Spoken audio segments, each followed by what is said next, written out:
నమస్కారం, ఈటీవీ భారత్ కు స్వాగతం. మీరు చూస్తున్నారు న్యూస్ టైం. ఢిల్లీలో ప్రధాని మోదీతో సీఎం రేవంత్ రెడ్డి భేటీ. సింగరేణికి బొగ్గు గనులు, ఐటీఐఆర్ పునరుద్ధరణకు విజ్ఞప్తి. విభజన హామీల అమలును కూడా ప్రస్తావించిన సీఎం. ప్రధానితో భేటీకి రేవంత్ తో కలిసి హాజరైన భట్టి విక్రమార్క.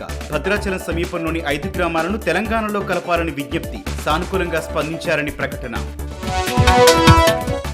రాజ్యసభ సభ్యత్వానికి రాజీనామా చేసిన కె కేశవరావు. చైర్మన్ ధన్ఖడ్ కు రిజైన్ లెటర్. నిన్న ఖర్గే సమక్షంలో కాంగ్రెస్ పార్టీలో చేరిక. మరోసారి రాధాకిషన్ రావు అరెస్టు. ఓ ఫిర్యాదుపై అరెస్టు చేసిన జూబ్లీహిల్స్ పోలీసులు. క్రియా హెల్త్ కేర్ షేర్లను బదిలీ చేయించుకున్నారని ఫిర్యాదు. హనుమకొండలో ఐటీ శాఖ మంత్రి శ్రీధర్ బాబు పర్యటన. రాక్స్ ఐటీ పార్కుకు ప్రారంభోత్సవం. ఐటీ పరిశ్రమకు మౌలిక సదుపాయాలు కల్పిస్తున్నామన్న మంత్రి. రాష్ట్రంలో రైతుల ఆత్మహత్యలు పెరుగుతున్నాయన్న హరీష్ రావు. పార్టీ ఫిరాయింపులపై ఉన్న శ్రద్ధ రైతులపై లేదన్న ఆరోపణ. రైతు సమస్యలను పరిష్కరించకపోవడం బాధాకరమని ట్వీట్.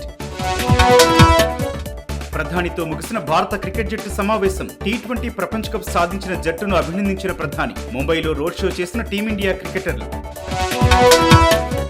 జార్ఖండ్ సీఎంగా హేమంత్ సోరెన్ ప్రమాణ స్వీకారం. ప్రమాణం చేయించిన గవర్నర్ రాధాకృష్ణన్. భూ అక్రమాల కేసులో 5 నెలలు జైల్లో ఉన్న హేమంత్.